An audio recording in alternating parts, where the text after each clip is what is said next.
Bom dia, pessoal, sejam bem-vindos, guerreiros e guerreiras ao Bom Combate. Bom, pessoal, a verdade é que a esquerda não para de me surpreender.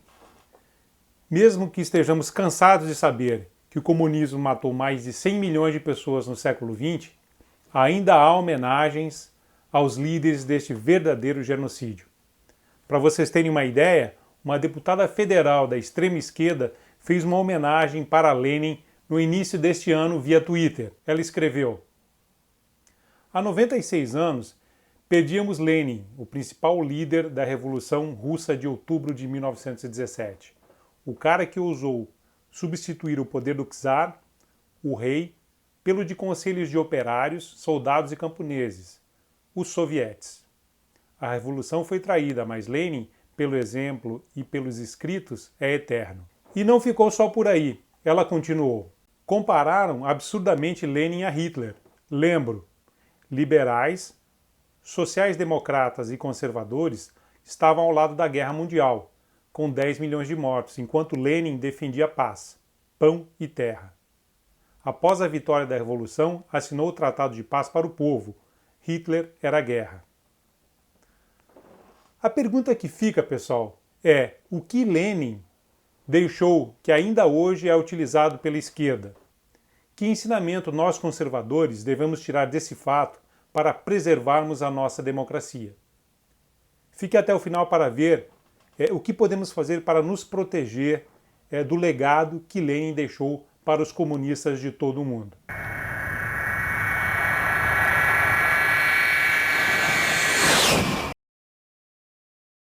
A informação de que Lenin queria paz, pão e terra me fez lembrar de duas visitas a museus distintos, que trouxeram a mesma informação.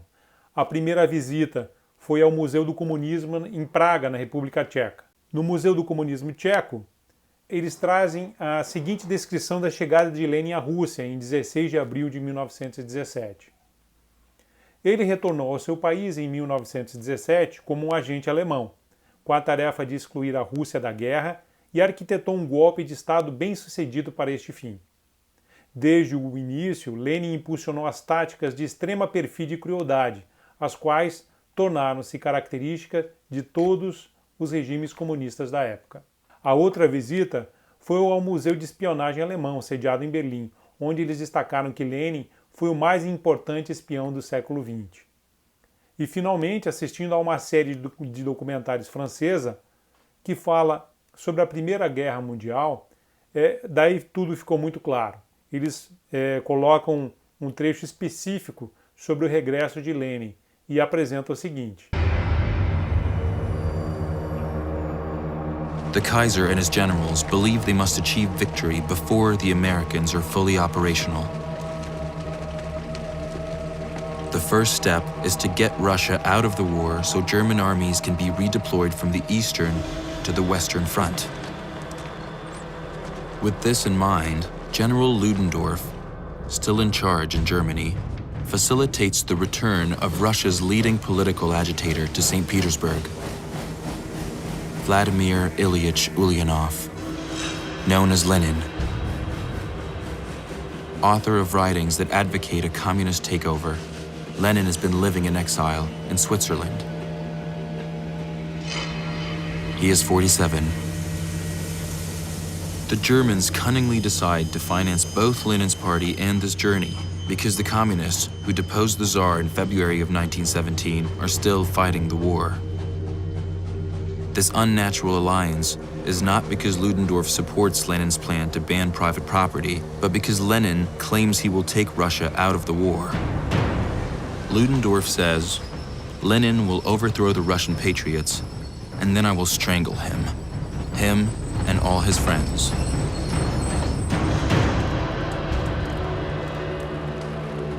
In a Russia crushed by war, a Russia of misery, famine, and with an army in chaos, Lenin says, peace, bread, land, and freedom are necessary for the masses. On November 7th, 1917, October 25th in the Russian calendar, Lenin executes what will come to be known as the October Revolution. The sudden brutal arrest of the provisional government and the establishment of a bloody and implacable dictatorship.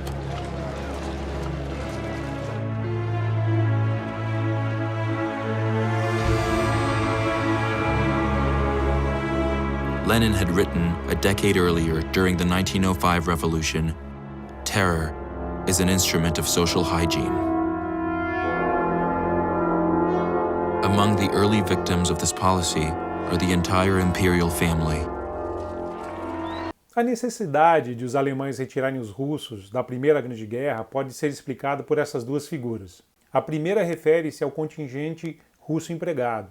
Foi simplesmente o país que mais enviou soldados para a Primeira Guerra. Foram 18 milhões, 100.100 militares. Maior que a soma dos contingentes dos dois países seguintes, Reino Unido e França. O Reino Unido enviou 8 milhões e 900 mil e a França 7 milhões e 900 mil militares. E olhando o mapa do teatro de operações, que é a área geográfica onde ocorrem os combates, vemos que a Rússia tinha uma importante função de dividir as forças dos poderes centrais, entre os quais a Alemanha liderava as ações na Europa. Outra preocupação alemã era antecipar a saída da Rússia antes da entrada dos Estados Unidos na guerra, cuja declaração de guerra foi feita aos alemães no dia 6 de abril de 1917 e a primeira batalha foi somente no ano seguinte, em 28 de maio de 1918. Ou seja, não tinha jeito. A única maneira de vencer a guerra era tirar a Rússia dos combates. A operação que conduziu Lenin ao poder começou com seu transporte da Suíça, onde estava exilado, para São Petersburgo, na Rússia. Em 9 de abril de 1917, Lenin e 30 dos seus camaradas partem da estação central de Zurique. Um grupo de russos amontoou-se na plataforma para vaiar os passageiros, revoltados pelo fato de terem negociado com os inimigos alemães para assegurar o seu trânsito rumo norte. O trem onde estava Lenin era blindado e selado e foi protegido por militares alemães na sua passagem pela Alemanha em guerra. Ao vermos o itinerário realizado, percebemos o seu comprometimento com o governo alemão.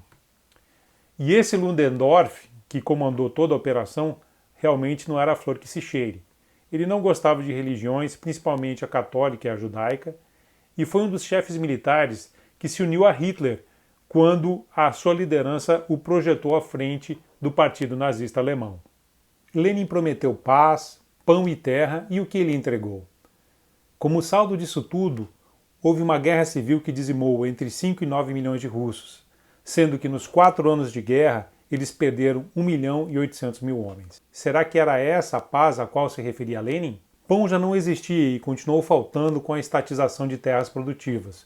E a terra, ele deixou uma boa parte para as forças inimigas, quando assinou o Tratado de Brest-Litovsk, em março de 1918, pagando com juros todo o suporte que o Kaiser alemão deu à ascensão dos comunistas na Rússia, como podemos ver no mapa, entregando praticamente toda a Ucrânia. O mais importante, amigos, é o que podemos trazer como ensinamento para os dias de hoje.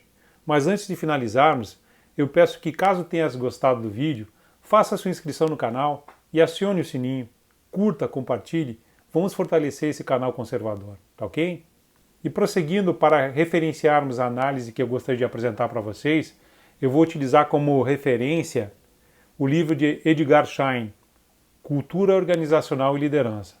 Esse escritor é um dos papas do estudo de liderança e cultura organizacional e explica a permanência do exemplo de Lenin até os dias de hoje. Ele coloca: um indivíduo cria o grupo ou torna-se seu líder. Pode ser um empreendedor ou um líder político que cria um partido. Esse fundador terá certas visões, metas, crenças, valores e suposições pessoais sobre como as coisas devem ser. Inicialmente imporá isso ao grupo e membros selecionados na base de sua similaridade de pensamentos e valores.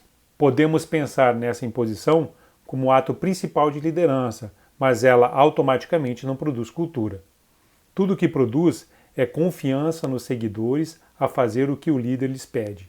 Se o comportamento resultante levar ao sucesso do grupo, as crenças e os valores do fundador serão confirmados e reforçados, e, mais importante, passarão a ser reconhecidos como compartilhados, e com o tempo, tornar-se-ão a cultura do grupo. É pelo sucesso alcançado por Lenin na Revolução de Outubro de 1917 que ele é citado e homenageado até hoje.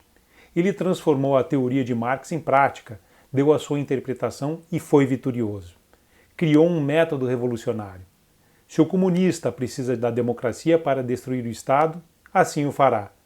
Se precisa ir à igreja disfarçando-se de cristão, fará sem problemas. Se precisa se vestir de Michele Bolsonaro para ganhar eleitores, assim o fará. Nós já vimos o Lulinha Paz e Amor e os resultados que isso trouxe ao país. Lenin criou um método de ascensão ao poder.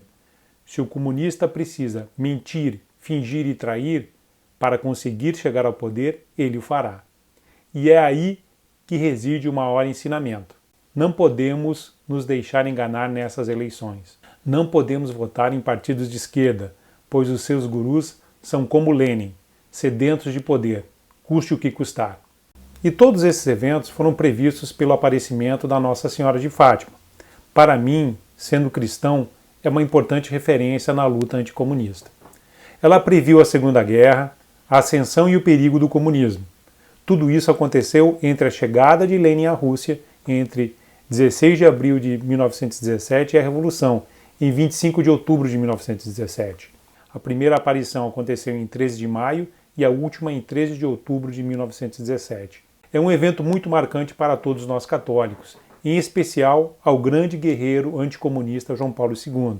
Eu vou deixar o link com o vídeo que eu fiz sobre o seu exemplo nesta guerra. E para finalizar, hoje é um dia duplamente especial para mim, pois no dia 9 completa-se 31 anos de queda do Muro de Berlim, e é uma data especial porque no dia seguinte, no dia 10, nasceu o meu querido filho Tiago. Eu sempre digo para ele que ele derrubou o Muro de Berlim para vir ao mundo em um mundo muito melhor. Parabéns, filhão. Obrigado a todos. O preço da liberdade é a eterna vigilância.